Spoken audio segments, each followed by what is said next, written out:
Do you want to know the reason that Paul in the Bible has such a very, very successful ministry? And how you can't see Paul, if you remember last week we talked about being a big wave in the ocean. See, Paul was a big wave. Do you want to know why? I'm sure you do. So here's the deal. Let me tell you the story why Paul made a big wave. See, if you remember when Paul got converted, he felt very, very strongly that he was supposed to be a preacher to the Gentiles, that he was supposed to bring the Gentiles to Christ, to share the good news of the gospel with the Gentiles. And you know what he did? He spent his life focused on that one mission, to bring good news to the Gentiles. And because he spent his life focused on that, and he was very, very passionate about it, he was a big wave in the ocean. Does that make sense? Do you understand that? So I'm going to go sit down somewhere nicely so it's not as hot outside here. It's a little bit hot.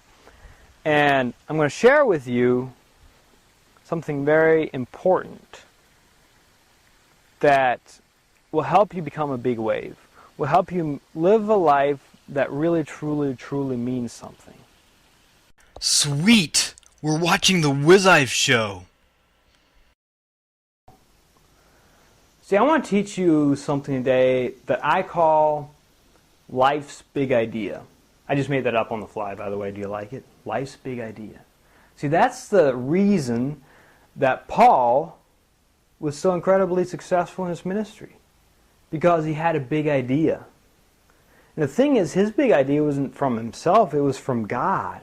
God had given him that big idea. Because of it, he was a big wave in the ocean. So pretty much what we're getting at right now is it's very, very important to have a big idea in your life. So what's your life's big idea? Anyway, let me help you find it.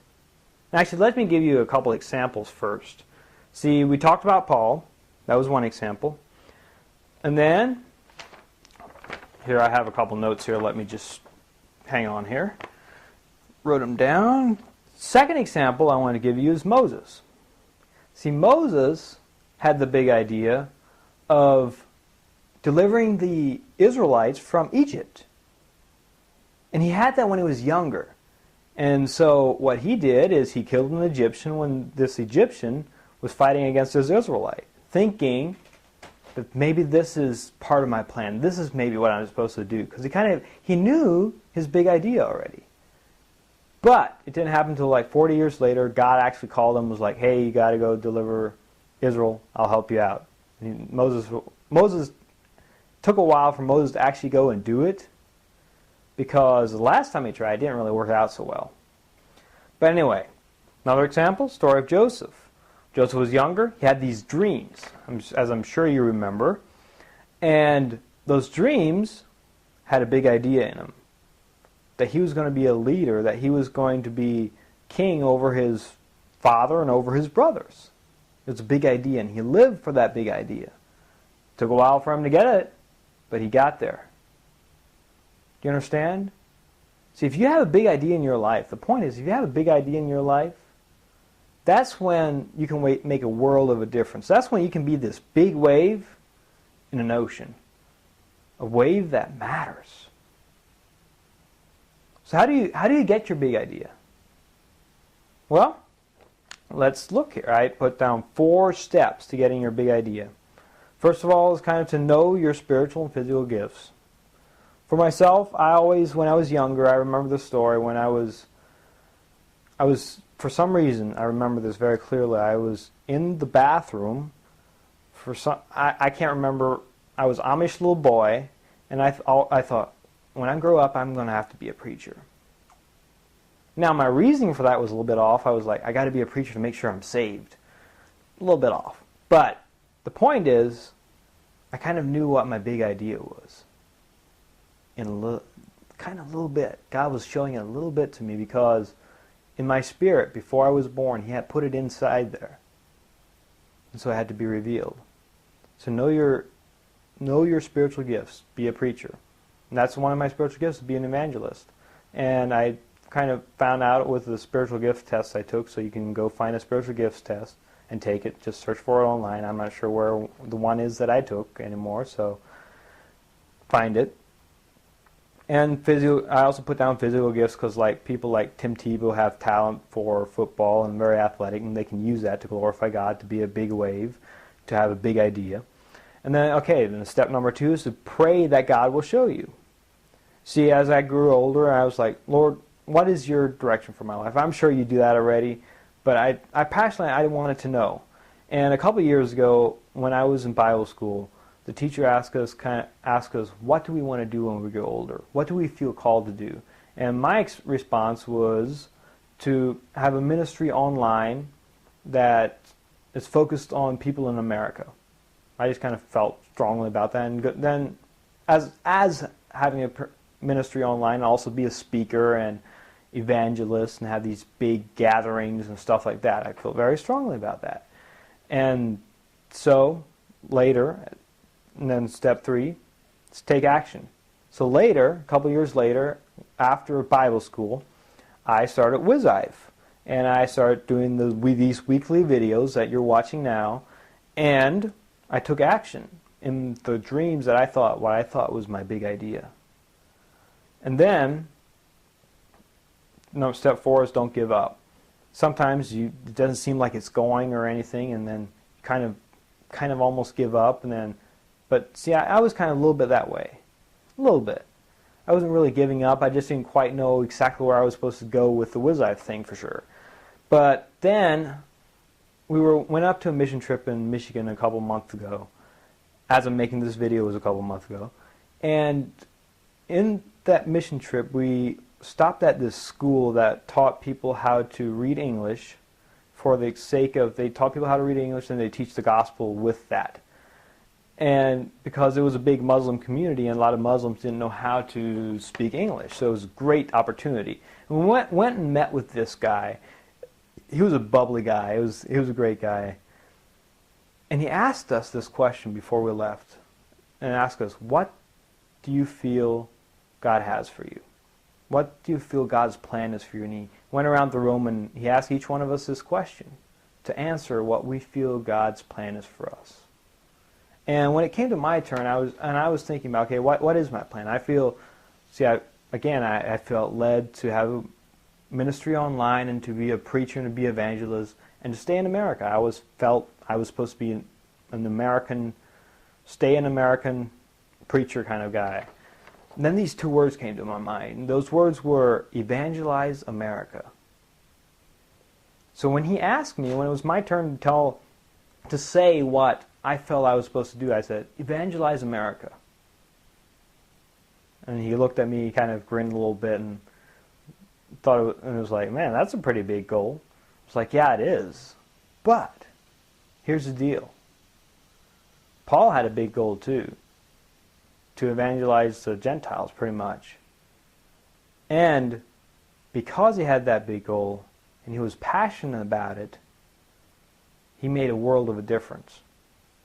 For myself, evangelizing America is something that I'm very, very passionate about. That's why right now I'm in the process of creating this Life Changer Challenge course, which will be kind of like a discipleship course, kind of like a P90X for spiritual. Anyway, that's for later. I'll share more with you later. I'm working on a webinar that will come out a little bit, and you can watch that. But anyway, the point is, you can't give up.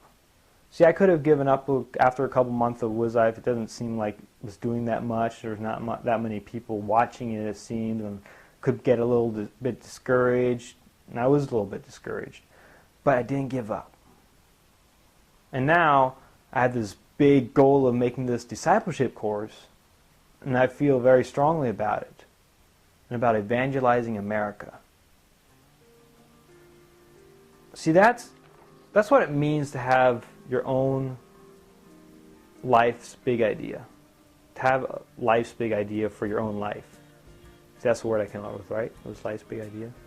That's not that cool. Maybe I should have something like big ass idea. That's kind of bad too, whatever. The point is, you got to have a big idea in your life to make a world of a difference. Again, the 4 steps now for you to find your big idea, if you don't already know what it is to 1, to know your spiritual and physical gifts, to 2, to pray that God will show you, to really seek Him. Because Jesus says in the Bible that if you pray in your name, you ask my name, then I will give it to you. If you do it without doubting. So do that. And believe that God will show you what your big idea is in life. The 3 is to take action. Like I took action with Wizive, and Moses took action, didn't work out as well, and God closed that door right then because he wasn't supposed to kill the Egyptians. That wasn't what really was about. And step 4 is don't give up. Moses and Joseph could have very easily given up. It was many years. But then God reminded them of it, and it worked out. The door opened, and they took it. So that's the point. That's what I want you to do. So in the comment section below, write down what you feel is your big calling, your big idea, your life's big idea for you. Write it down in the comment section below if you have any ideas, if you have any questions. And also, one thing to remember is that each Christian kind of has a couple big ideas that they should always live for, and that is to be transformed more into Christ, for sanctification stuff. And also, I had another one that I was going to say, and it completely skipped my mind right now. And I didn't write it down. Oh yeah, to evangelize. We're all called to evangelize. We're all called to tell people about Christ. So that should be one of your big ideas. Anyway, comment section below, write down some more big ideas that we should have, or your own big idea. Okay guys, Wizive goal number 49. Couple more weeks and we got a year. It's pretty cool. Anyway, the goal is to find life's big idea for you. To find that big idea. And the verse that I have that goes along with that is Acts 9:15, and this is the Lord speaking to Ananias before Ananias healed Paul.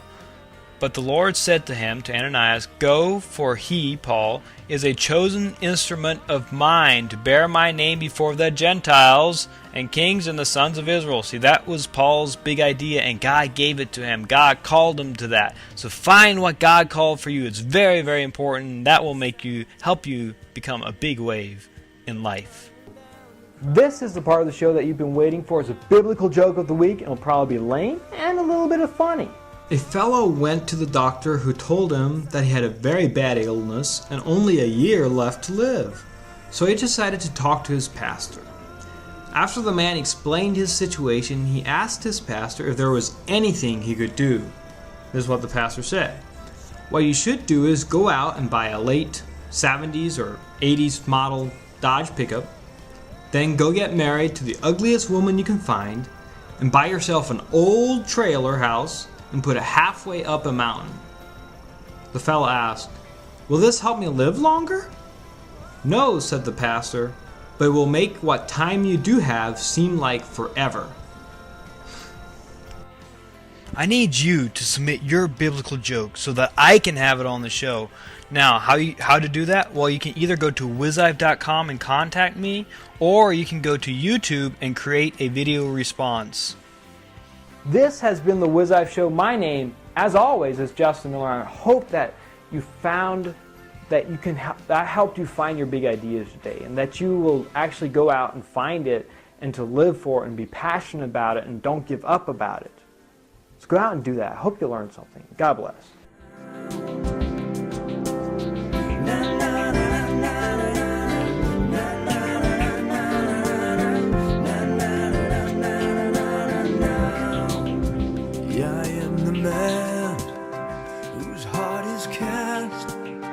Upon the Savior, I'm free at last.